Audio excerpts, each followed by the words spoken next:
Creo que ya estamos en directa. Buenas noches por allá. Bueno, aquí es de noche, allá debe ser de tarde en Cuba y bueno, los diferentes horarios. Hemos tenido que estudiar un poco, por eso estábamos un poco perdidos. Por respeto a las pocas personas que nos puedan escuchar y por respeto a nosotros mismos, hemos consultado muchos documentos, muchas referencias, hemos leído mucho para tener argumentos para hablar porque no nos gusta debatir y decir cosas de las cuales no estamos bien informados. Hoy vamos a hablar, como habíamos prometido, del embargo económico a Cuba, del embargo americano, el bloqueo, como le queramos llamar. Eh, y queremos demostrar hoy 4 aspectos fundamentales. Queremos desmentir a los que dicen que el bloqueo y el embargo no existe. Queremos demostrar que sí existe. Queremos desmentir a los que dicen que el embargo no es contra el pueblo cubano. Queremos demostrar que el bloqueo y el embargo es contra el pueblo cubano y afecta a nuestro pueblo. Queremos demostrar que fueron los que hoy nos embargan y los que hoy desde Estados Unidos hacen esa política reacia contra nuestro país, fueron ellos los culpables de que hoy exista el comunismo en Cuba. Fueron ellos los culpables de lanzarnos a las manos de la Unión Soviética. Y hoy lo vamos a demostrar, no con nuestra apreciación personal, sino con hechos y datos históricos, que no los dice Hitler. Como siempre, yo, como he hecho en otras ocasiones, lo que les dejo es argumentos, es la idea de dónde ir a buscar, la idea de que en el conocimiento está la libertad, en el conocimiento está la verdad. Todo lo demás es mentira y bla, bla, bla. Cuando uno estudia y uno se informa, uno puede ser libre. De lo contrario, uno es esclavo. Quiero demostrar también que el único culpable, porque la Helms-Burton, el aspecto fundamental de la ley Helms-Burton, es diferente entre Cuba y Estados Unidos por el pago de las indemnizaciones de las nacionalizaciones cubanas en el 59, en la primera década del 60. Y queremos demostrar también, pretendemos demostrar que fue únicamente el gobierno americano, en aquel entonces dirigido por Eisenhower y después sucedido por Kennedy, fueron únicamente los americanos los culpables de que Cuba no pagara las indemnizaciones a las nacionalizaciones cubanas. Queremos demostrar también hoy, después de la directa, cuál es la diferencia entre nacionalización y confiscación. Porque muchos habilidosos tratan de confundir estos términos e incluso en la Helms-Burton hablan de confiscación de bienes y propiedades y no hablan de nacionalización. Y eso también lo vamos a explicar. Pero antes de caer en el tema del bloqueo, queríamos hacer 2 breves referencias, una a Alexander Otaola y otra al gobierno cubano. Al gobierno cubano me gustaría poderles decir que es preocupante la inmovilidad que tiene. Es preocupante que no vean que el barco está haciendo agua. Es preocupante que no vean en la situación que estamos cayendo y que todo nuestro futuro, o la mayor parte de nuestro futuro, lo estemos apostando a la reelección o no de Trump en noviembre de este año. O sea, es preocupante que un gobierno de un país esté a las expectativas que si sale un presidente o no de otro país soberano, cuando eso no nos debiera importar a nosotros realmente. Nosotros debiéramos asumir nuestras propias decisiones y políticas, un modelo económico cubano, acabarlo de decir cuál es y emprender nuestro camino, independientemente del gobierno americano, independientemente del bloqueo. Nos debiéramos olvidar de ello y coger nuestro caminito como nación y construir un futuro mejor. Pero parece que en Cuba todavía está ese dogma del pasado. Es preocupante cómo quieran más represión en momentos difíciles y no se abran al mercado. Yo a Díaz-Canel le digo de nuevo, recuerde, presidente, que esta generación y ese país confió en este gobierno joven. Le ha dado otras posibilidades a ustedes de demostrar que se podía salir de esta situación. Y yo creo que le están haciendo la cama. Yo creo que él no se ha dado cuenta que si en Cuba hay manifestaciones y si en Cuba hay problemas en el futuro, porque en Cuba no hay otro Fidel Castro y Raúl Castro ya está casi en pensiones y esto no lo quieren acabar de entender el castrismo en Cuba y el Partido Comunista, que no hay otra figura como Fidel Castro en Cuba que sea capaz de tener al país en 10 años de periodo especial, incluso ni 5 ni 3, ellos no se dan cuenta de esto. Y Díaz-Canel debe saber que si algo sucede en Cuba y la gente se va descontenta a las calles o se pone el picado malo el primero que va a dar el bound va a ser él y las culpas las va a pagar todas él. Porque el conglomerado económico militar cubano, los que tienen el poder en Cuba económico y los que manejan la divisa, no van a permitir en primera instancia, en ese primer momento, que haya desajuste. Entonces simplemente la culpa va a ser del gobierno, la culpa va a ser de su presidente. Y a él lo van a coger, lo van a sacar de ahí y lo van a mandar jubilado para su casa. Y parece que esto el Partido Comunista no se da cuenta. Al gobierno también le quería aconsejar, yo no soy nadie, pero como un cubano patriota normal que me preocupa el futuro de mi país. Si no se dan cuenta que el bloque anexionista cada día gana más adeptos, si no se dan cuenta que el bloque anexionista, antipatriota, anticubano de los Estados Unidos cada día suma uno más, ignorante, pero suma uno más, y no se acaban de dar cuenta que tenemos que crear un único bloque patriótico cubano donde estén los que ustedes dicen llamarse comunistas, que no son tales comunistas porque el mundo no ha conocido nunca el comunismo y se han solo aprovechado del concepto para dominar a otros pueblos. Pero bueno, ustedes dicen que son comunistas y hay que creerles que ustedes son comunistas, aunque en Cuba no haya existido nunca ni estemos en camino al comunismo. Pero bueno, que hay que crear un frente único común entre ustedes, los que dicen ser eso, y los que decimos amar Cuba, los que decimos ser patriotas cubanos de la tierra de Martí, que no queremos el imperialismo yanqui, que no queremos el anexionismo, pero que no estamos de acuerdo con ustedes en sus ideas económicas. ¿Por qué Díaz-Canel? ¿Por qué Partido Comunista de Cuba no podemos hacer un frente común de defensa de la patria, de defensa de Cuba? Si no sucede esto y si en abril del 2021 ustedes en el Congreso del partido no discuten a chaquetón quitado, como decimos los cubanos, el futuro de Cuba verdaderamente, ustedes van a ser los únicos culpables que se destruya todo lo que queda o lo poco que queda. Porque son tiempos de cambiarlo todo, de comenzar desde cero. A la no existencia de un líder único, lo único que hay que hacer es un liderazgo colectivo y aunar a todos los patriotas del mundo y de Cuba para luchar contra lo que desde el norte se nos plantea. Y eso es al gobierno cubano. Ustedes saben que nosotros hemos hablado de constitución, hemos hablado de medidas económicas, que dicho sea de paso, quiero decir que las hemos enviado al despacho de la presidencia y lo recibieron. Los compañeros de la webmaster nos respondieron que habían recibido nuestras propuestas de mejora. Recibirlas no es que las van a analizar, pero bueno, nosotros nos comprometimos a enviarlas, descubrimos el correo y lo enviamos todo. Y al Ministerio del Turismo también le enviamos algunas ideas de lo que se había debatido en el post en todo este tiempo. Y nosotros hablaremos la semana que viene también de elecciones y pluripartidismo en Cuba, de lo que nosotros pensamos, cómo pudiera ser. Y nuestro único compromiso no es ni de un lado ni del otro. Nuestro compromiso es con la tierra de Martí, con la patria que nos vio nacer. Nuestro compromiso es con nuestros ideales patrióticos y marciales. De que Cuba no caiga en manos de ningún país extranjero y que Cuba mejore y que el pueblo cubano mejore y que tengamos una economía más fuerte. Por eso los que digan unos desde adentro y los que digan otros desde afuera, en este momento particular realmente de la historia no nos interesa. Dirá de aquí a 10 años, de aquí a 15 años, quiénes tuvieron la razón. Porque si ellos no se han dado cuenta en Cuba, les digo también al Partido Comunista y a Díaz-Canel que estamos entrando en el vivo de la verdadera batalla de ideas. Una batalla de ideas que Cuba no ha visto en sus 62 años. Los próximos 10 años cubanos va a ser el vivo de la batalla de ideas entre el patriotismo cubano, si logramos hacer un único bloque con nuestras diferencias todos juntos, contra el anexionismo americano como sucedió en 1892. Solo así podremos salvar a la patria. Si desde el interno nos dividimos porque yo soy patriota no comunista y porque tú eres comunista y porque el otro socialista o esto o lo otro, vamos a fracasar. A Otaola le digo, buenas noches Ernesto, a Otaola le digo lo siguiente, y de paso, si la carta que ayer mencionó Otaola es cierto, la carta que se filtró, entonces yo le digo a la inteligencia cubana que es muy chapucera, que se equivocó otra vez más con Otaola. Y ustedes son los que le dan los views a Otaola. La inteligencia cubana y el gobierno cubano, por varias cuestiones, le dan los views a Otaola y a esas personas que no tienen más nada que hacer que hablar de chisme. Pero el país en que yo sueño, el país con el que yo sueño un espacio en que Otaola pueda hablar, en que personas como Otaola puedan hablar, expresarse, para personas como nosotros, patriotas o cualquier otro cubano preparado, pueda ir a ese mismo espacio y rebatirle a Otaola. Pero no creo que el problema sea tratar de callar a Otaola. No.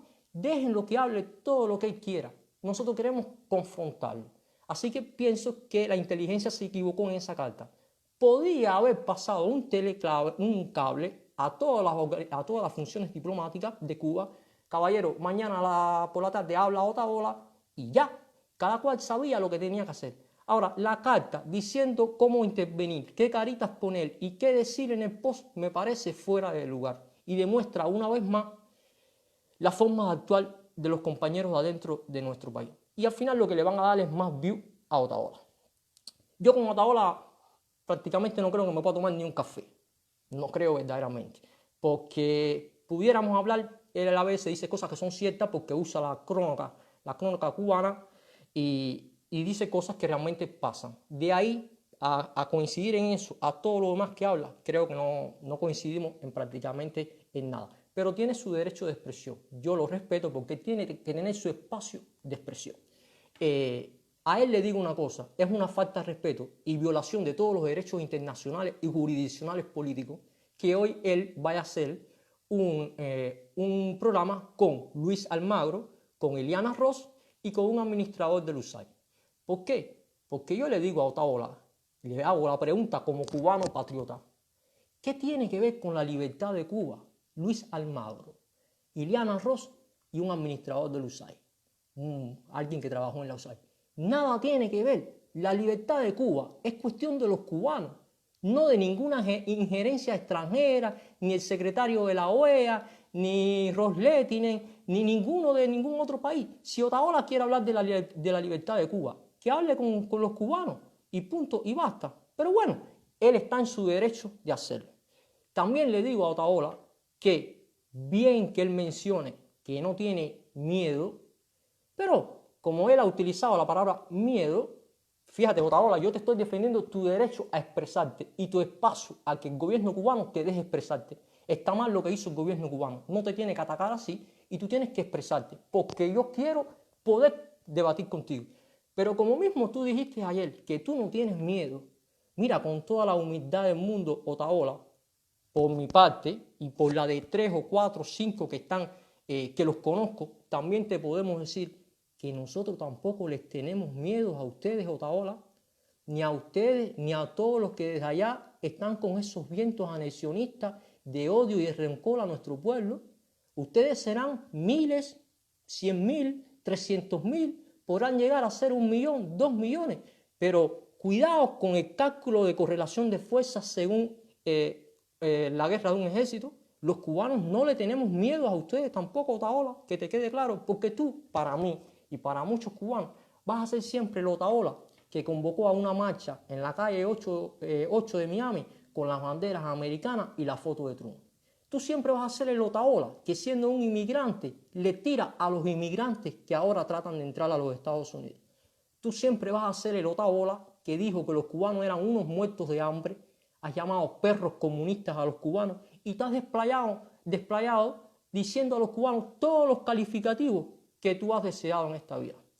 Tú eres siempre el Otaola que propuso el paro en enero y dijo que los propios cubanos dentro de Estados Unidos no tenían que ayudar a sus familiares en Cuba. Por lo tanto, yo creo que a ti más te mantiene el tardocastrismo y la dictadura cubana con sus erróneas políticas hacia ti, que realmente lo que tú dices. Miren, si yo fuera el gobierno cubano y no me interesa la política, pero si ellos fueran inteligentes, yo haría lo siguiente.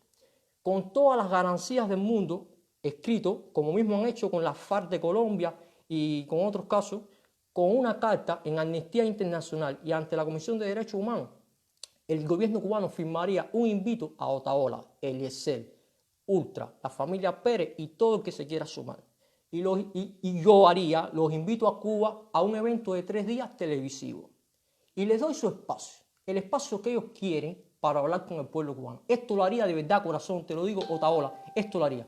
Si yo fuera el gobierno cubano, te llevo a Cuba, te doy 3 días, 3 mesas redondas, y delante a ustedes, fíjense, todos junticos, Eliezer, tú, Ultra, la familia Pérez, el otro de España, y todo el que se quiera sumar, delante de ustedes voy a poner en ese mismo diálogo a los intelectuales cubanos, a los historiadores, a los universitarios, a los médicos, a hablar con argumentos. De Cuba, Ahí tienen que estar los comunistas y los no comunistas. Vamos a poner patriotas. Si el gobierno cubano fuera inteligente y no fuera ideológicamente una dictadura, haría este confronto. Y yo estoy seguro que en 6 meses la oposición de los Estados Unidos caía y quedaba sin argumentos. Primero porque no iban a tener palabras para debatir con tanto profesionalismo del otro lado. Y segundo porque los de afuera tenemos argumentos para debatir con ellos. Claro, si el comunismo lo que manda es a los Marlon comunistas, al 100% Fidel, a X, siempre van a salir derrotados, porque esas personas no tienen argumentos para discutir con Otaola y su gente. Y ya haciendo este paréntesis, entramos en el tema del bloqueo que hoy tiene que ver. Es triste cómo desde una ideología muy bien pensada desde los Estados Unidos están llevando un tema político, un tema histórico a una sátira y a la parte de YouTube, de pequeñas frases. O sea, el bloqueo cubano en los últimos meses, en el último año, se ha reducido al pollo y a los medicamentos que Cuba puede comprar en los Estados Unidos. Y la gente se lo está creyendo. La gente está creyendo que el bloqueo americano se resume a que es mentira porque Cuba sí puede comprar toneladas de pollo y puede comprar medicamentos en los Estados Unidos. Señores, eso no es el bloqueo cubano. El bloqueo cubano, el embargo cubano es mucho más que eso. Y hoy lo vamos a demostrar, pero hay que empezar desde mucho más atrás. Miren, hace poco Michel Cossack, el subsecretario de Estado para Asuntos del Hemisferio Occidental, declara lo siguiente. Y yo tuve que estudiar porque yo no puedo hacer directas todos los días para hablar basura. Yo tuve que leer bastante, informarme, ir a sus referencias, ver leyes en inglés y irlas a buscar en español porque las leyes americanas e inglesas yo no soy capaz de leerlas e interpretarlas bien. Entonces busqué las mismas leyes en español en muchos de sus archivos. Buenas noches, y yo, mi hermano, saludos. Y entonces el subsecretario decía que las sanciones a Cuba no impiden la adquisición de alimentos y medicinas. Fíjense. El subsecretario de los Estados Unidos para el asunto del hemisferio occidental dice las sanciones a Cuba. No soy yo ni somos los cubanos los que estamos hablando de sanciones. El gobierno americano está reconociendo que hay sanciones a Cuba. Por lo tanto, las sanciones existen. Y decía, esto de los alimentos, ¿verdad? Cuba puede comprar ciertos alimentos, muchos alimentos y medicamentos. Pero, ¿a qué condiciones? Ellos dicen, ¿pudieran comprar más? Sí. Pero si tú me bloqueas el país y no me dejas entrar la divisa con la que yo debo comprar los alimentos y me tienes a una economía constringida a muchos límites, yo en vez de tener $100, pudiera tener $10.000 y te pudiera comprar más toneladas de pollo y te pudiera comprar más medicamentos. O sea, con esa simple teoría, nosotros pudiéramos rebatir a lo que ellos dicen del pollo y los medicamentos. La cosa no es tan simple. Ese no es el embargo americano que hay contra Cuba.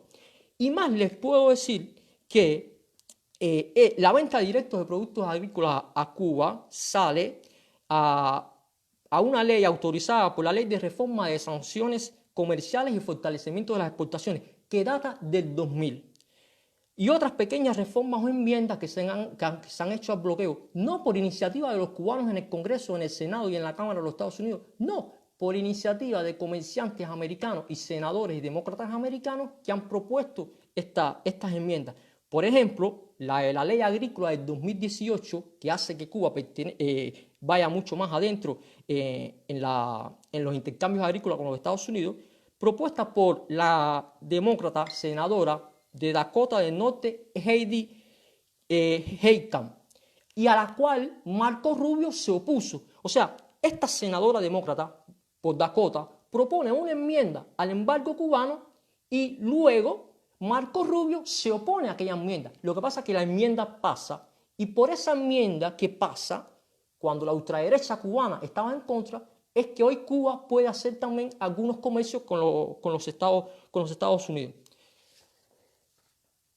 Para llegar a la ley Helms-Burton, que al futuro presidente de Cuba, de la isla que no existe, que él se la imagina en su cabeza, le preguntaron hace una semana qué era la Helms-Burton y dijo abiertamente que no sabía, pero que no le interesaba, porque en realidad el bloqueo no existía, no era así, qué sé yo.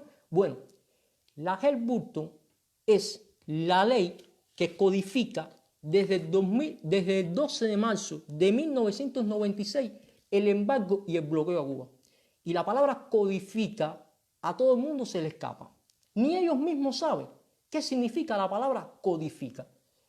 Y significa que hasta 1996 el embargo era principalmente prerrogativas del presidente americano. Estaba muy en manos del presidente. Tanto es así que Carter en su mandato lo disminuye un poco, el tema de los viajes, y luego Reagan lo aumenta de nuevo. Quedaba muy en prerrogativa del presidente de los Estados Unidos. Pero al codificar la ley dentro de la Helms-Burton, en las regulaciones y órdenes ejecutivas, significa que es el Congreso de los Estados Unidos el único capaz de quitar la ley. O sea, esto limita mucho ahora el accionar de un presidente. Por eso Obama no pudo hacer más quizás porque era muy limitado por el Congreso. Porque si antes del 96 un presidente podía redactar enmiendas solo, porque tenía sus prerrogativas personales, desde el 96 el Senado y la Cámara dijeron no, se codifica dentro de la Helms-Burton y ahora el único que puede cambiar la política hacia Cuba es el Congreso de los Estados Unidos, o sea, Senado y Cámara. Esto lo hace mucho más difícil porque para aprobar cualquier enmienda o aprobar algún cambio de política hacia Cuba, ya no solo importa la voluntad de un X presidente, sino tiene que pasar por la votación del Congreso y tiene sus leyes, el Congreso tiene que ser aprobado con una cierta mayoría de votos. O sea, la palabra codificación significa para los cubanos eso, mucho más problema ahora para eliminar la ley. Luego, en ese 1996, se establece que cuya aplicación del embargo a Cuba está a cargo del Departamento del Tesoro, Comercio y Estado, y las regulaciones al control de los activos cubanos, Cuban Access Control Regulation, contenidas en el título, y quien quiera que lo vaya a buscar, no le crean a Hessler, no crean a nadie. Yo estoy dando argumentos para que los cubanos se informen y sean libres de pensar. Vayan al título 31, parte 515 del Código de Regulaciones Federales de los Estados Unidos de Norteamérica, que contienen el núcleo central de las normas que rigen el gobierno. Ahora bien, eso se hizo en el 96, pero ya el bloqueo existía. En el 96 se codifica la ley por algunas cosas que sucedieron, pero el bloqueo ya venía desde el 59 y el 63 en la primera ley que firma Kennedy. ¿Cómo llegamos al 96? Regresemos un poco atrás, porque la historia tiene su valor. Y nosotros los cubanos, los de verdad patriotas, que estamos contra lo que hay adentro, el descaro que hay adentro, pero estamos contra de que nadie nos ponga el zapato y la bota arriba, porque nuestra bandera va respetada. Lo sepan los de allá, no tenemos miedo tampoco. Nuestra bandera va respetada y nadie la va a mancillar. Tenemos que leer la historia, porque lo que están tratando todos es que los cubanos olvidemos la historia, no leamos más libros. Por eso Hitler quería quemar los libros y estos pretenden que todo el mundo se vaya a YouTube y no lea la historia de Cuba. Y veremos cómo se llega en 1996. Y ustedes entenderán que el tema del bloqueo cubano es mucho más que la absurda política de democracia y libertades para Cuba. En el 1998, cuando nuestros cubanos habían vencido la guerra a los españoles con mucho sacrificio, el Congreso de los Estados Unidos aprueba una acción conjunta para intervenir en la guerra con el pretexto que Cuba no era capaz por sí sola de ganarlo a los españoles. Y aquella guerra se conoce como la guerra hispano-cubana-americana, cuando en realidad los Estados Unidos intervino solo al final. En aquel entonces el Congreso, para intervenir, pidió la enmienda Platt, que la enmienda Platt fuera firmada por los cubanos, si no, no intervenía en la guerra. Bueno, desde 1998 hasta el 1902 se organiza esta traquimaña en Cuba y los cubanos están obligados, la constituyente cubana, a firmar la enmienda Platt, porque si no, Estados Unidos amenazó que no se iba de Cuba. Yo hoy no les voy a hablar de la enmienda Platt. El que sienta deseos de saber, vaya a leerla. Una de las cosas más aberrantes, indignantes y humillantes que pueda contar el pueblo de Cuba. Cómo el gobierno americano nos impone ciertas condiciones para abandonar la intervención militar de nuestra isla en 1902. Ahí está el Tratado de las Carboneras y la base naval de Guantánamo. Es por lo que se conoce la enmienda Bla, mas en realidad dice cosas mucho más absurdas que esas. Y ahí empieza ya el tema del bloqueo cubano y por qué hoy cubanos estamos bloqueados. Eso ocurre en 1902, duró hasta 1934 que se deroga la enmienda Bla y se adopta entonces el Tratado Permanente de Reciprocidad Comercial. Este Tratado Permanente de Reciprocidad Comercial no establecía más que Cuba era una pseudo colonia casi de los Estados Unidos. Incluso en el 1902, cuando la constituyente se ve obligada a firmar la enmienda Bla, había muchos industriales cubanos, comerciantes, terratenientes y colonos que ya querían anexar la isla a los Estados Unidos con el pretexto del libre comercio.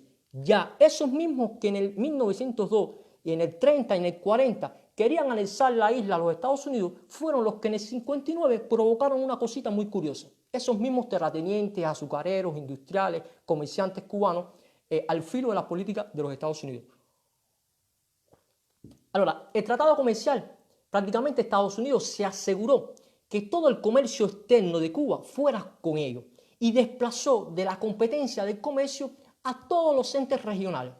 Prácticamente hizo firmar a Cuba ciertos acuerdos para garantizarse un precio preferencial por el azúcar, porque el 90% del consumo de azúcar de los Estados Unidos venía de Cuba y las refinerías de petróleo de Cuba abastecían a los buques de Estados Unidos en tiempos de guerra en nuestro país y muchos otros renglones económicos en lo que Cuba era un almacén de los Estados Unidos. Como neocolonia, nosotros nos comportábamos como una reserva. O sea, Cuba era para los Estados Unidos la joyita que tenemos ahí, que cuando nos hace falta algo, vamos y la buscamos. Sobre todo por el tema del azúcar.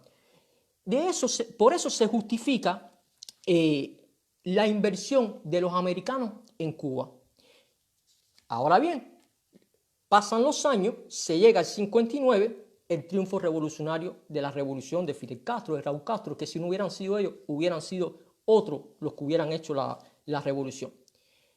Triunfa y, si ustedes recuerdan bien, hay 2 años de vacío de programa ideológico en Cuba, porque cuando Cuba triunfa el 1 de enero del 59, hasta el 61, hasta abril del 61, con la invasión de Playa Girón, hay 2 años en que Cuba no tiene carácter socialista ni comunista de la revolución. Ninguno de los que había hecho la revolución era comunista. Fidel Castro era ortodoxo, Raúl Castro igual. En el 59 no había carácter socialista de la revolución cubana. Había la Guerra Fría, que esto es importante saberlo también, 2 polos mundiales. O te viras para uno o te viras para otro. Y en esa Guerra Fría triunfa la revolución cubana. Y Fidel Castro entonces se pone a conversar. Ahora, hubo un error de cálculo político de los Estados Unidos y de sus oligarquías burguesas en Cuba. Error de cálculo político porque nunca pensaron que tan lejos de la Unión Soviética Cuba pudiera haber terminado en los brazos del comunismo soviético. Y ahí se equivocaron, no calcularon que por despecho y por ego personal podían haber lanzado a Fidel Castro hacia ese camino. Pero veamos qué fue lo que sucedió, hecho por hecho y fecha por fecha, los acontecimientos históricos. 1959, triunfa la revolución el 1 de enero, el 8 de enero entran los barbudos y en marzo, el 17 de marzo, Fidel Castro plantea la reforma agraria desde la Sierra Maestra.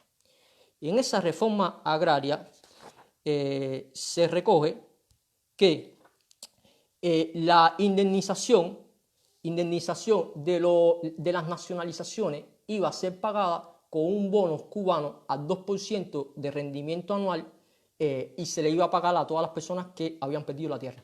Y ojo, hacemos un paréntesis. El enemigo del norte habla de confiscación de bienes. No, hay que saber delimitar entre confiscación de bienes y nacionalización de bienes. Porque la confiscación viene establecida de un hecho jurídico cometido, o sea, usted comete un delito y más allá de las sanciones que le impone el tribunal, pueden haber elementos accesorios jurídicos de confiscarte tus bienes. Por ejemplo, en Cuba, ¿a quiénes se le confiscaron los bienes y bien confiscados? A Batista y a todos sus colaboradores se le confiscaron sus bienes. por los asesinatos cometidos, porque se le demostró el delito contra Hacienda, con todo lo que robaron en el país, con todo lo que hicieron. Y eso fueron confiscaciones, y hay que llamarle confiscaciones de bienes. Y sobre esas confiscaciones nadie tiene nada que reclamar en Cuba, ni ayer, ni hoy, ni nunca. Están bien confiscadas. Otro tema es nacionalización. La nacionalización es cuando un Estado soberano decide apropiarse de bienes, recursos o propiedades a favor de una labor pública. Y esto está recogido por la ONU ya desde 1952, incluso desde el 55, por leyes de la ONU que amparan que un Estado soberano podía nacionalizar sus empresas. Dentro de la nacionalización se establece que el Estado que las ejecuta es el único encargado de determinar el monto en que estas vienen indemnizadas a sus propietarios. Y aquí tenemos al respecto a la reforma agraria, el 29 de junio del 59, fíjense, pocos meses de haber triunfado la revolución, Estados Unidos entrega una nota diplomática al gobierno cubano y dice lo siguiente: los Estados Unidos reconocen que según el derecho internacional, Cuba tenía la facultad de expropiar bienes y propiedades para propósito público. Sin embargo, ese derecho iba acompañado del pago de una pronta, adecuada y efectiva compensación.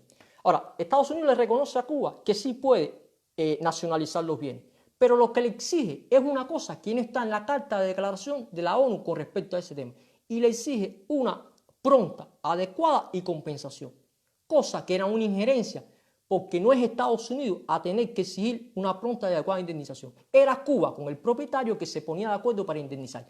¿Y por qué Cuba no podía pagar inmediatamente el dinero? Simplemente por la condición económica de Cuba.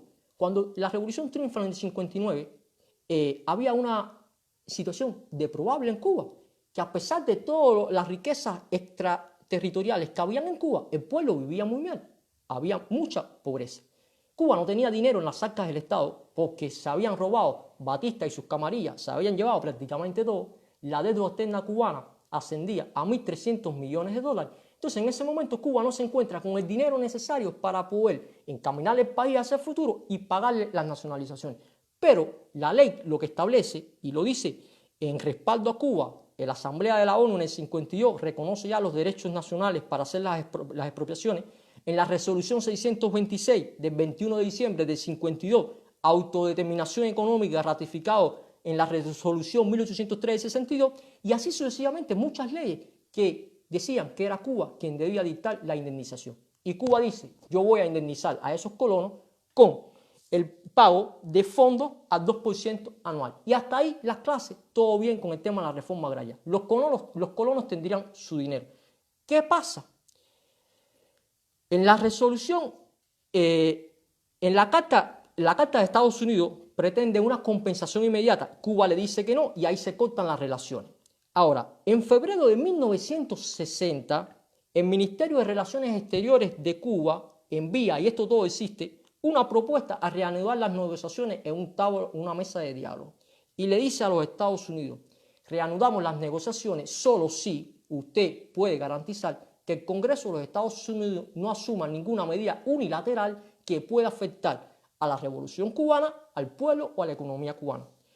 Cosa a la que el gobierno de los Estados Unidos responde: no acepta las condiciones de diálogo porque no puede garantizar que no se produzcan acciones unilaterales. Tanto es verdad que el 6 de abril de ese mismo 1960, durante el gobierno de Eisenhower, se publica el primer memorando cubano sobre Cuba, presentado por el secretario asistente al Departamento de Estado, Lester Mayori, donde enunció: oigan bien, cubanos, esto fue el 6 de abril de 1960, 60 años atrás, y Lester Mayori dijo ante el Congreso de los Estados Unidos: el único modo efectivo para hacerle perder el apoyo interno es provocar el desengaño y el desaliento mediante la insatisfacción económica y la penuria. Hay que poner en práctica rápidamente todos los medios posibles para debilitar la vida económica, negándole a Cuba dinero y suministros, con el objetivo de provocar hambre, desesperación y el derrocamiento del gobierno. Esto lo dijo un subsecretario de Estado del gobierno de Eisenhower en 1960. Ya la política de los Estados Unidos hacia Cuba estaba trazada.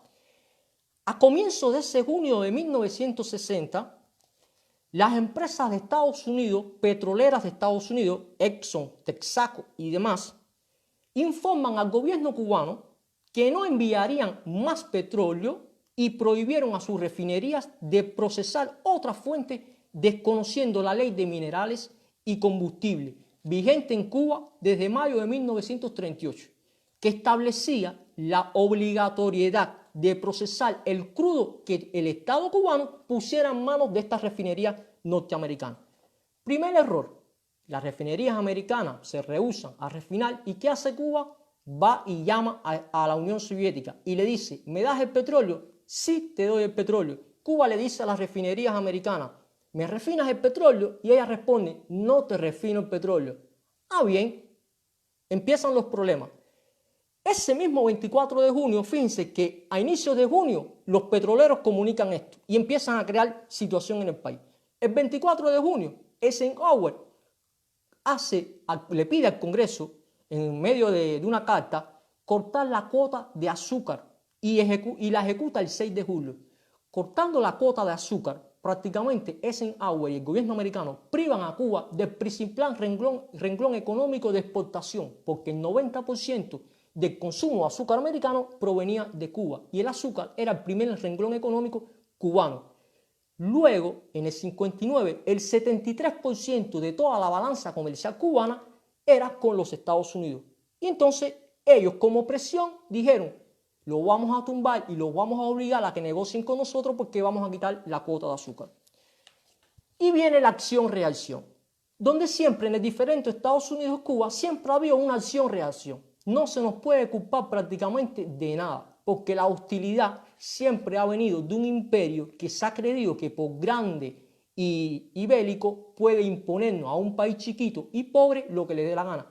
Y nosotros los cubanos que sacamos a los españoles con un machete, a estos en el 59 también le dijimos que no podían con nosotros. Y viene entonces la ley del Estado cubano 851 del 6 de julio de 1960 como respuesta a lo que habían planteado las petroleras americanas. Y viene la nacionalización de bienes y propiedades de personas naturales o jurídicas de los Estados Unidos por razones de utilidad pública. Claro, si usted no me quería refinar el petróleo, no me lo quería mandar más, y también te negabas a refinarme el petróleo que venía de la Unión Soviética, pues a mí no me queda otro efecto que nacionalizarte la empresa y convertirla en un bien público porque yo necesito de ese petróleo. El pago se realizaría, fíjense que Cuba garantiza que el pago se realizará una vez hecha la tasación, o sea, se iban a tasar todos los bienes de los americanos en Cuba en bonos de la República. En todos los casos, la nacionalización se prevé que se iba a pagar con bonos del Estado. Y Cuba plantea, vamos a crear en el Banco Central de Cuba una cuenta que diga Fondo para el pago de expropiaciones de bienes y empresas nacionales de americanos en Cuba. Y el dinero que va a entrar en esa cuenta va a ser el producido por los excedentes de las compras de azúcar en el intercambio comercial entre Cuba y los Estados Unidos. ¿Qué hacen entonces?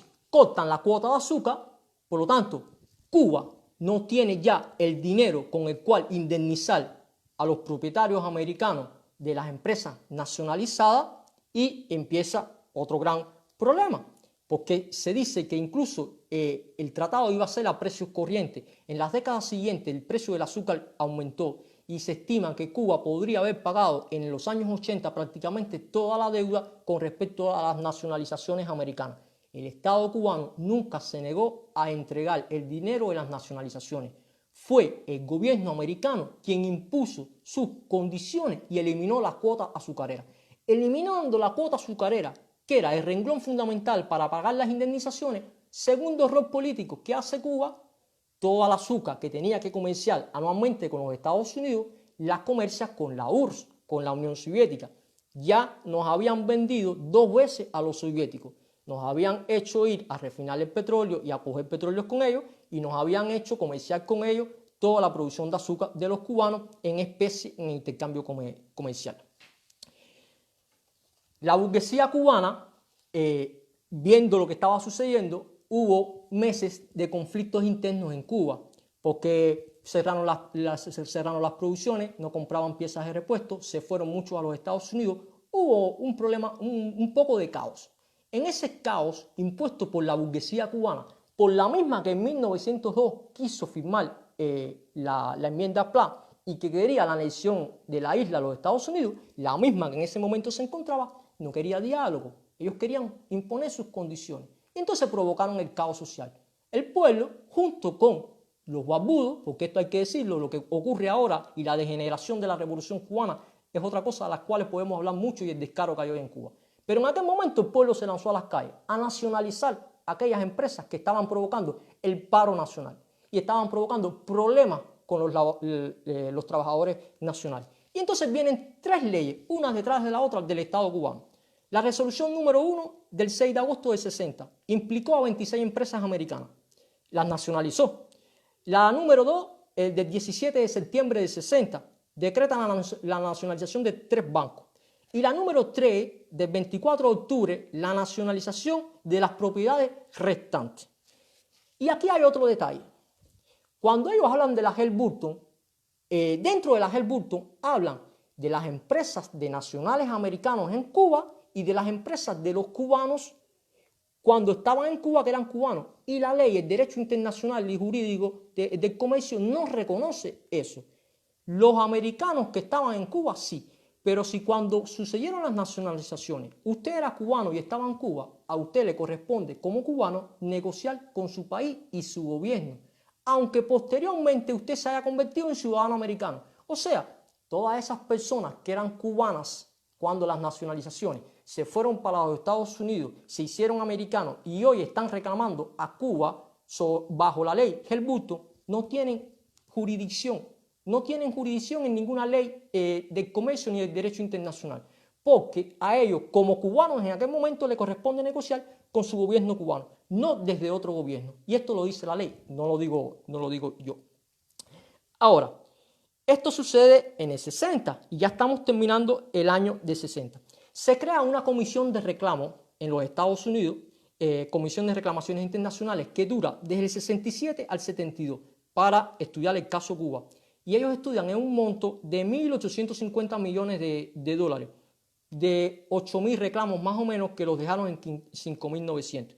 Pero lo curioso es que en el 1959, el Departamento del Comercio de los Estados Unidos reconoce que en realidad las inversiones americanas en Cuba en aquel entonces eran de 956 millones. O sea, la mitad del monto total que están exigiendo por la ley Halliburton. Hay que decir también que el Internal Revenue Service, que es el que se encarga de la recaudación de impuestos en los Estados Unidos, a todas estas personas que fueron nacionalizadas, en su momento también los favoreció porque les bajó varios montos de lo que tenían que pagar en los Estados Unidos como compensación. O sea, algo también recibieron. Ahora bien, llega el año 1961. Habíamos pasado de 60, se hicieron las nacionalizaciones, la política de Eisenhower ya había provocado bloqueo económico, propaganda revolucionaria, infiltración de espías de Cuba, atentados, barcos piratas, de todo habían sucedido en Cuba. El 3 de enero de 1961, Eisenhower rompe, o sea, ya no estaba él, Estados Unidos rompe las relaciones diplomáticas con Cuba. Y en abril de 61, invasión a Girón. ¿Cuándo viene? Hola, Yamile. ¿Cuándo viene la declaración del Estado Socialista Cubano? 1961. Hubo 2 años, de 59 al 61, que a nosotros, los burgueses cubanos, los que hoy ladran desde Miami, los que hoy nos bloquean, nos lanzaron en las manos del comunismo feroz soviético.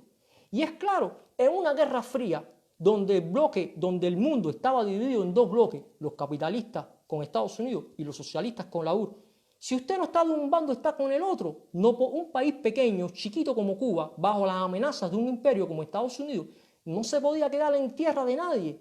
No podíamos aceptar las presiones de los Estados Unidos, pero teníamos que buscar un aliado. Y entonces, usted me invade, me hizo todo lo que me estás haciendo, atentado, ya habían atentado contra la vida de algunos líderes de la Revolución Cubana, pues a mí no me queda otra, señores, que declarar el carácter socialista de la Revolución Cubana en 1961, porque nuestra revolución era democrática burguesa. Nuestra revolución en el 59 no era socialista ni comunista, y esto tienen que saberlo los cubanos, o al menos nos tenemos que recordar nosotros. Luego, sucede la invasión a Girón. ¿Qué pasa con la invasión a Girón? No era una invasión directa de los americanos, era indirecta, con mercenarios de Latinoamérica, con exiliados cubanos y con algunos pilotos americanos. Vienen derrotados. ¿Y qué hace la administración Kennedy? Planea la operación Mangosta. Estos pocos cubanos se lo recuerdan también. La operación Mangosta sí hablaba ya de una invasión directa del ejército americano contra el Estado cubano. Directa. El ejército iba a intervenir en Cuba. La Unión Soviética, con sus espías en los Estados Unidos, interviene y descubre los preparativos de la operación Mangosta. Y muy habilidosamente se introduce en el potaje y le cuenta al Estado cubano el tema de la operación Mangosta y aprovecha para engañar entonces a su aliado Fidel Castro y prometerle una cierta ayuda.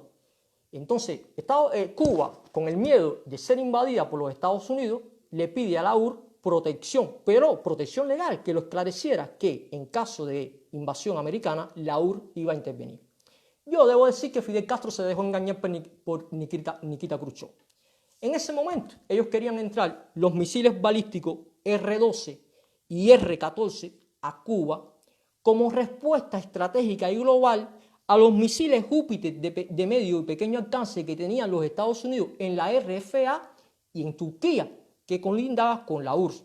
No era más que en la Guerra Fría una contraposición de fuerza. Si tú me pones los Júpiter en Turquía y la RFA, yo te voy a poner los R-12 y R-14 con posibilidad de cargar los ojivas nucleares, te los voy a poner en la misma plataforma cubana con posibilidad de hacerte un ataque nuclear en el menor de los casos. Fidel le pide a Nikita Khrushchev que aquello fuera visible, o sea, que la transportación de las bombas hacia Cuba fuera un tema público. Él lo obvia y lo hacen escondidamente.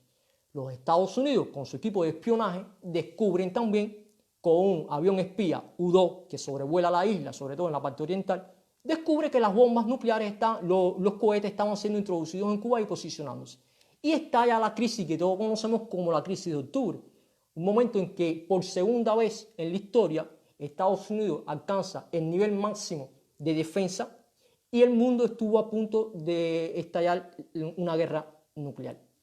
Aquello se desencadenó muy rápidamente en algunos días y llevó a que el 28 de octubre de 1962, a espaldas siempre de Fidel Castro, que fue solo usado, tan bárbaro que se hacía en aquel momento, fue solo usado por Nikita Khrushchev y nos dejaron al final fuera de las negociaciones también. Y él lo dice, lo critica. Se ponen de acuerdo la URSS y los Estados Unidos para eliminar las ojivas nucleares y los cohetes nucleares de Cuba, con la prerrogativa que Estados Unidos había comprometido de no invadir a Cuba. Y entonces se retiran los cohetes. Y así termina la crisis de los misiles en Cuba, aquella peligrosa crisis. De una guerra que había comenzado principalmente, había comenzado la guerra económica, los Estados Unidos imponiendo sus condiciones. Cuba no había querido la guerra con los Estados Unidos en el 59. Todo fue un desenvolvimiento de acción y reacción. Tú me haces esto, yo te hago esto. Tú me haces esto, yo te hago esto. Y nosotros, chiquiticos y brontolones como hemos sido siempre los cubanos, nos queríamos imponer aquella gran potencia y buscamos nuestros aliados. Llega entonces el 8 de febrero, aquella crisis se fue dilatando, muchos dicen hasta noviembre, otros hasta el mismo enero de 1963, con pequeñas escaramuzas entre ellos. Pero el 8 de febrero, en esos días, por ejemplo, más o menos, de 1963, caballero, 1963, no 2009 ni 2020, se emitió las regulaciones para el control de los recursos cubanos. Y esto lo firmó Kennedy. El 8 de julio, la ley de comercio con el enemigo queda ya establecida por una proclama presidencial. Los activos cubanos en los Estados Unidos vienen congelados. También el pago de arrendamiento por la base naval de Guantánamo, que está en territorio cubano y sigue ahí, y los activos de pago por arrendamiento quedaron confiscados por un juez de los Estados Unidos, paralizados. Ya en esa década de 60 se prohíbe visitar Cuba y realizar actividad económica sin permiso especial, no exportaciones de Cuba a los Estados Unidos. En marzo, el 19 de marzo de 1979, Carter, el presidente, suaviza las restricciones y aprueba algunas modificaciones, enmiendas en los viajes. Pero el 19 de abril de 1982, Reagan reanuda el embargo comercial a Cuba y lo recrudece.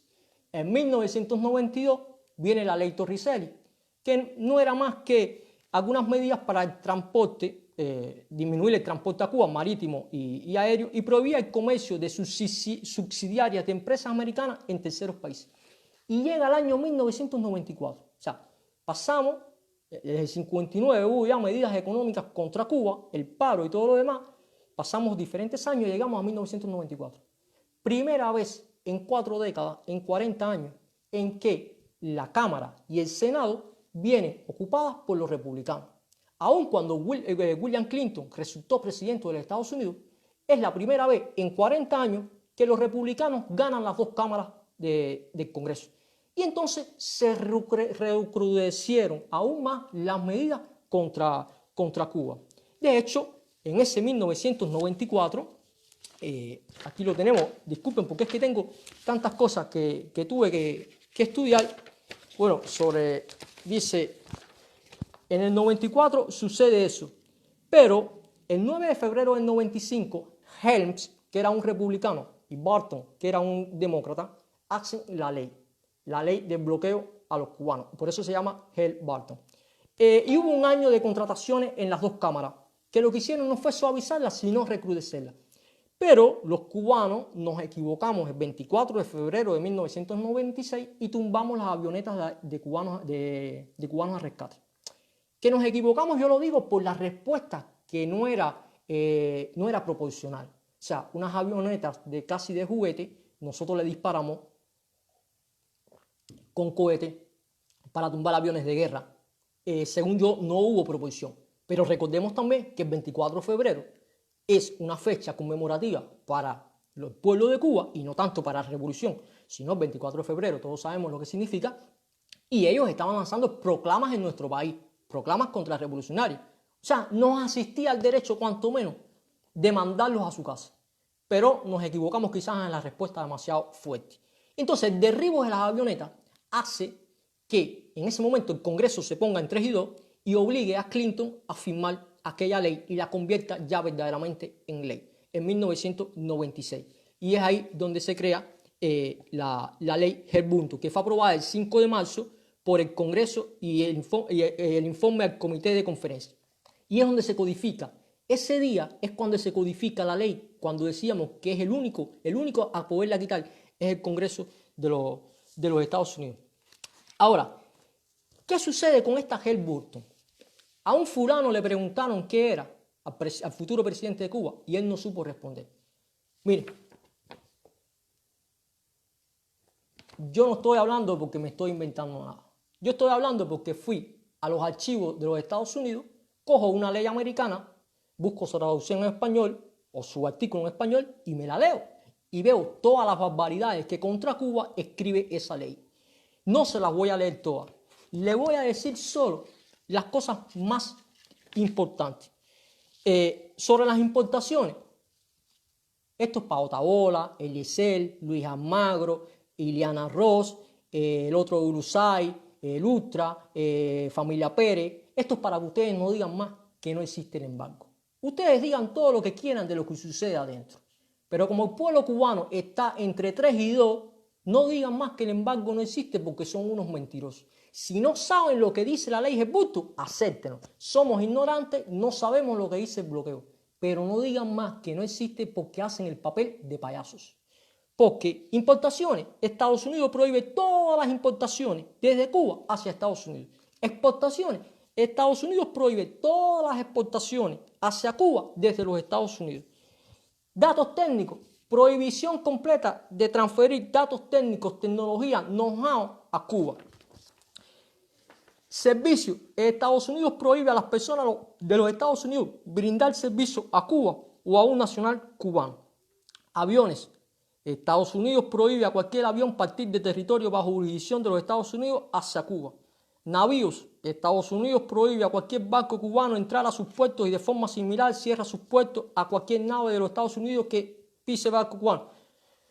Nacionales de terceros países en Cuba. La ley es extraterritorial porque más allá de sancionar a los cubanos por un diferendo propio entre los dos países, no, sanciona a los nacionales de otros países que nada tiene que ver con la guerra entre Cuba y los Estados Unidos. Dice, todas las prohibiciones aplicables a transacciones involucran a nacionales de otros países con sus empresas y subsidiarias americanas en esos países. Congelación de propiedades. Estados Unidos ha congelado todas las propiedades dentro del territorio de los Estados Unidos y fuera de cualquier empresa o subsidiaria que tenga comercio o relaciones con empresas cubanas. Habla sobre las remesas familiares, prohibición que afectan a otros países, también están las de las embarcaciones. Estados Unidos prohíbe a las embarcaciones de terceros países descargar o cargar mercancías en cualquier puerto de los Estados Unidos por un término de 180 días después que haya pisado tierra cubana. Bueno, y por ahí para allá, yo no se las voy a leer todas, caballeros, porque nos vamos a cansar. Aquí está la ley que recoge los aspectos fundamentales de la Helmut. Ahora bien, todos los presidentes americanos desde 1996 tenían una prerrogativa que establecía la ley, que era la suspensión por el término de 6 meses, siempre prorrogable, de la puesta en marcha de la ley, principalmente los artículos 3 y 4 de la Helmut. Y todos lo hicieron, todos sin excepción. Incluso Bush, Clinton lo hizo una vez, Obama, todos prorrogaban. ¿Quién es el único que no prorroga por término de 6 meses? Trump, que viene desde el 17 a establecer y eliminar las enmiendas que había hecho el presidente Obama. ¿Qué? Está un poco comido porque el perro me lo comió y casi me lo desbarata. Pero esto es un cable, una información fechada del Departamento del Tesoro de los Estados Unidos, que fue durante el gobierno de Obama. Si usted como gobierno establece enmiendas a una cierta ley, significa que la ley existe, el embargo existe, el bloqueo existe, y si yo le hago enmienda es para suavizar algunos artículos o algunas restricciones de esa ley. Y esto dice, fechado el 14 de octubre de 2016 a las 9 de la mañana, por Jamie Oval, Relaciones Públicas del Tesoro de los Estados Unidos, y Eugene Coctilli, Relaciones Públicas de Comercio. Recordemos que el presidente Obama en diciembre del 2014 se había abierto ya a las negociaciones con Cuba, pero no es en diciembre del 2014 que empezaron las medidas con Cuba y la suavización, porque Obama no cambia de política. Hay que estar claro, Obama cambia de estrategia.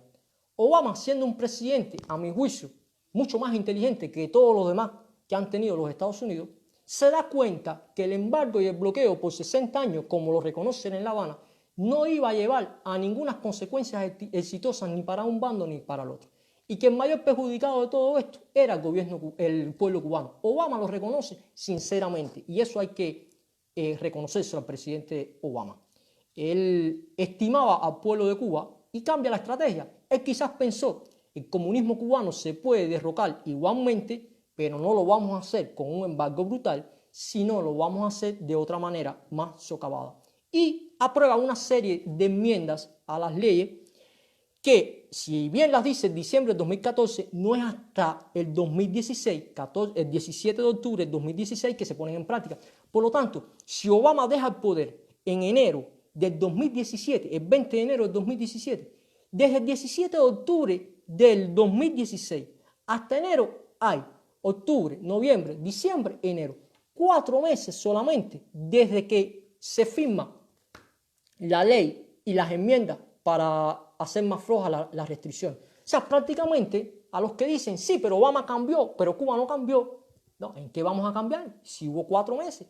Después ahí podemos entrar a analizar el caso que los tecnócratas cubanos dentro del país estaban muy asustados y que no sabemos qué hubiera pasado con las medidas de Obama, porque hubo no hubo acuerdo, tampoco querían que se abriera tanto, tenían mucho miedo de la transculturación, del comercio, de todo. Y desde Cuba, desde el interno de Cuba, también se hicieron algunas acciones que iban contra las medidas de Obama. Esto también es verdad.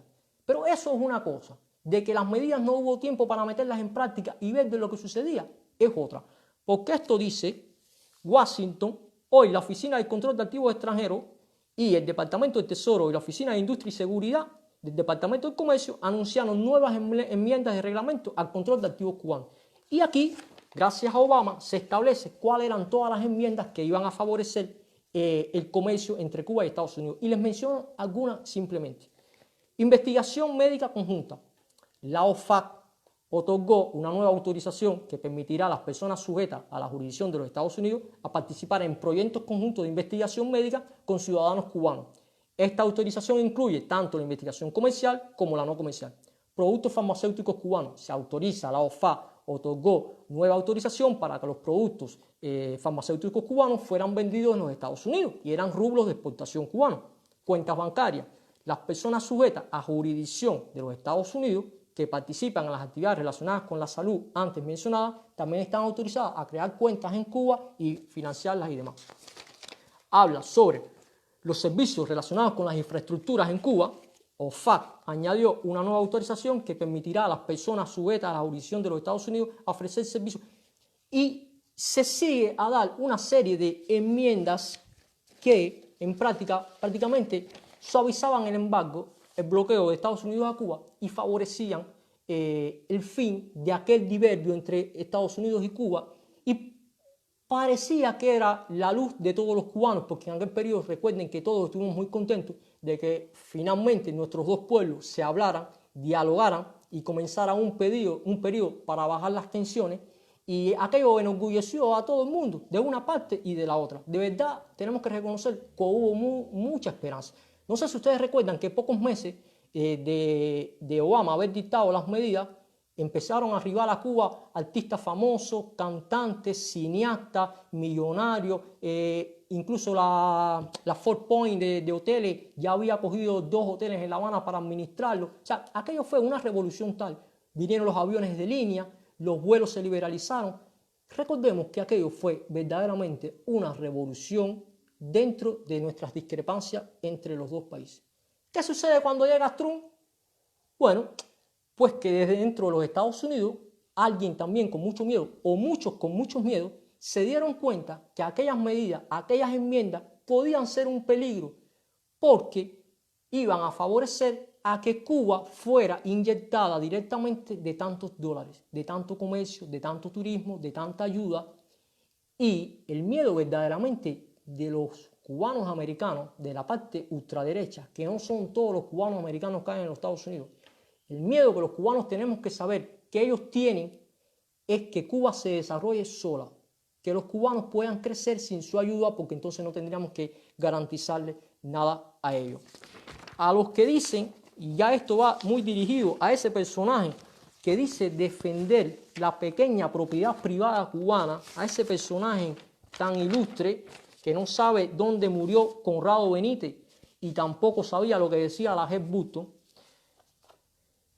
¿A quién afecta cuando Estados Unidos prohíbe los vuelos directos a las capitales provinciales?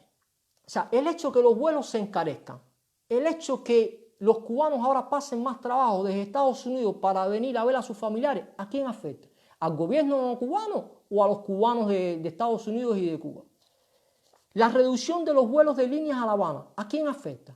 ¿Al gobierno o a los cubanos? Las cifras de envío de remesas a Cuba, el establecimiento de nuevas cifras, ¿a quién afecta? ¿Al gobierno cubano o al cubano? ¿Por qué los cubanos no pueden usar PayPal? La pequeña propiedad privada que tanto Eliezer Ávila habla que quiere favorecer. ¿Por qué no pueden usar PayPal para pagar con sus negocios y tener sus cuentas en sus negocios? ¿Por qué no pueden promocionar sus negocios en Facebook y en Google? Esto no es contra el gobierno cubano, es contra la pequeña propiedad cubana de los cubanos. Prohíbe la venta de productos tecnológicos. Miren, si una empresa extranjera de Italia o de España, propiedad de un italiano que radica en Italia, tiene un componente, una pieza, que es suya, la produce él, pero que en esa pieza existe el 20% de componentes americanos. No se la puede vender a Cuba. Aun cuando el 80% sea de ellos, esa persona no puede vender la pieza a Cuba. Si tiene menos del 10%, puede entonces venderla. Si está dentro del 10 y el 20, tiene que solicitar permiso a los FAC para venderle la pieza a Cuba. ¿Esto es bloqueo o no es bloqueo? No estamos hablando de pollos, no estamos hablando de toneladas de pollo que se pueden comprar, que es lo más mínimo necesario que pudiera hacer los Estados Unidos. No estamos hablando de algunos medicamentos, no.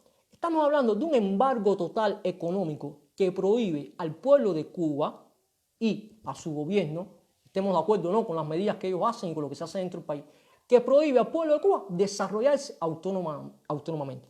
Y es una ley extraterritorial, porque si fuera cuestión solo de los cubanos, nosotros pudiéramos decir, bueno, los cubanos estamos equivocados. No, no. En el 1996, la Comisión Europea, apenas usted sacó la Helms-Burton y dijo de aplicar el artículo 3 y el artículo 4, la Comisión Europea le interpuso un aspecto jurídico delante de la OMS, Organización Mundial del Comercio. Y usted se tuvo que poner de acuerdo con la Comisión Europea para no poner en vigor el artículo 3 y el artículo 4. ¿Por qué es extraterritorial? Porque en estos mismos momentos hay varias empresas de otros países recibiendo amenazas de los Estados Unidos para que no comercien con Cuba. Incluso el artículo 4 establece que los hijos, los nietos, los familiares de los gerentes de esas empresas tampoco tienen acceso a los Estados Unidos. O sea, ni en los casos de asesinato nunca se ha visto que el delito de una persona pase a su hijo. ¿Dónde se ha visto eso? Porque yo sea hijo de fulano que es gerente de una empresa que comercializa con Cuba, yo no puedo entrar a los Estados Unidos. No, es la más aberrante de la extraterritorialidad de la Helms-Burton. Entonces nosotros queríamos dejar bien claro, hoy creo poderlo haber hecho, que existe el embargo, existe el bloqueo y es contra el pueblo cubano. Y viene desde los Estados Unidos y los payasos que aprueban todas esas leyes.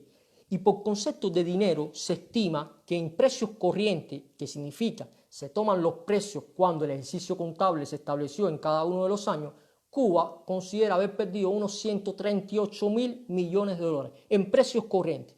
Pero si vamos a analizar la depreciación que ha tenido el dólar con respecto a la libra de oro, lo que se ha depreciado en estos 70 años, más del 84% de depreciación, porque después de 1971, donde ya el respaldo al dólar no venía de las reservas de oro, porque se desliberalizaron los acuerdos de Bretton Woods. Entonces, si asumimos la depreciación del dólar, podemos entonces ya decir que no son 138.000 millones de dólares, sino son más de 900.000 millones de dólares, los que Cuba ha perdido por el embargo americano. Entonces, yo lo que digo es lo siguiente, que Cuba tiene que indemnizar a aquellas personas a las cuales les fue nacionalizada su empresa. Sí, creo que los cubanos, como defensores del derecho, tenemos que indemnizar a aquellas personas. Pero que quede claro que no fue por Cuba que aquellas personas no fueron indemnizadas. Que quede claro que fue el gobierno de los Estados Unidos que cortó la cuota de azúcar a Cuba y Cuba no tenía dinero entonces para indemnizar porque Estados Unidos no le compraría la azúcar a Cuba. Pero que quede claro que Cuba no tiene ese problema con ningún otro país del mundo. Porque si no lo saben los cubanos, Cuba ha firmado contratos con España, Italia, Suiza, Francia para pagarle a los ciudadanos de esos países que se encontraban en Cuba cuando las nacionalizaciones, Cuba le pagó. Por ejemplo, en 1988, el tratado entre España y Cuba estableció el pago de 32,5 millones de euros, alrededor de 5.416 millones de pesetas españolas, al gobierno español para indemnizar a los nacionales españoles. Así lo hizo Cuba en determinados momentos con Canadá, Francia, Reino Unido. Y yo lo que digo es lo siguiente, entonces ¿por qué Cuba y Estados Unidos no se pueden sentar en una mesa de negociación para hablar sobre la indemnización a esas personas? Pero fíjense, para que no suceda lo que en el 59, no es que Estados Unidos puede venir a la mesa a imponerle a los cubanos los términos, el cómo y el porqué de cómo se hace. Porque los cubanos hacemos con nuestro país, así hablando en plata, lo que nos dé la gana. Y Estados Unidos puede venir a la mesa de diálogo. Pero allí establecemos las condiciones. Porque si hay que hablar de lo que nosotros tenemos que indemnizar a aquellas personas que perdieron sus propiedades en nacionalización, que Cuba le pertenecía al derecho, entonces hay que hablar de lo que el gobierno cubano tendría que reconocer a Cuba por la pérdida de todos estos millones de dólares en estos 60 años. No puede ser que el gobierno americano nos pida a nosotros indemnizar a sus ciudadanos y que el gobierno cubano, por muy descarado y todo lo que podamos decir y todo el descaro que haya dentro de Cuba, y que el gobierno cubano no pueda pedirle al gobierno americano la indemnización de todo lo que nos corresponde a nosotros como cubanos. Entonces no, si no es así, hay que decirle a los americanos y a todos los que lo siguen que no nos entendemos. Si es así, no nos entendemos.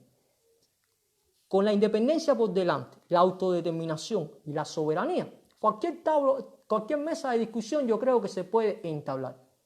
Pero con opresión, con obligaciones y condicionamiento, no hay ninguna forma de qué hablar.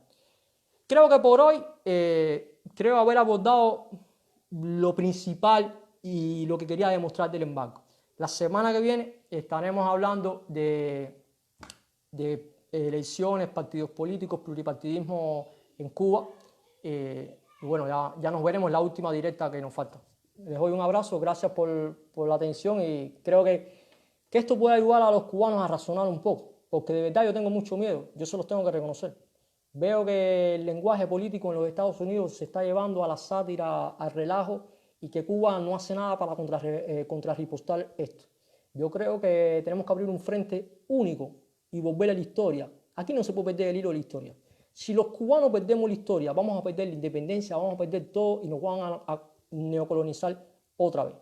Tenemos que todo el mundo alzar las manos y decir, ojo, que aquí estamos nosotros, y repetírselos todos los días a esta gente, que ellos se piensan que están mandados, ellos se piensan en ser la mayoría, y no es así, pero nosotros se los tenemos que recordar, ojo que están mandados y se van a encontrar con los cubanos en Cuba. Y al gobierno cubano decírselo igual, se están equivocando, el barco va a la deriva, ustedes no quieren reconocer sus errores, ustedes están reprimiendo más al pueblo, falta comida, falta economía, ustedes no quieren cambiar el modelo económico y no nos quieren reconocer a nosotros también, que estamos haciendo por nuestra patria el deber sagrado de intervenir en la economía de nuestro país. No a mí en lo personal, a todos los cubanos que desde cualquier parte del mundo nos creemos patriotas.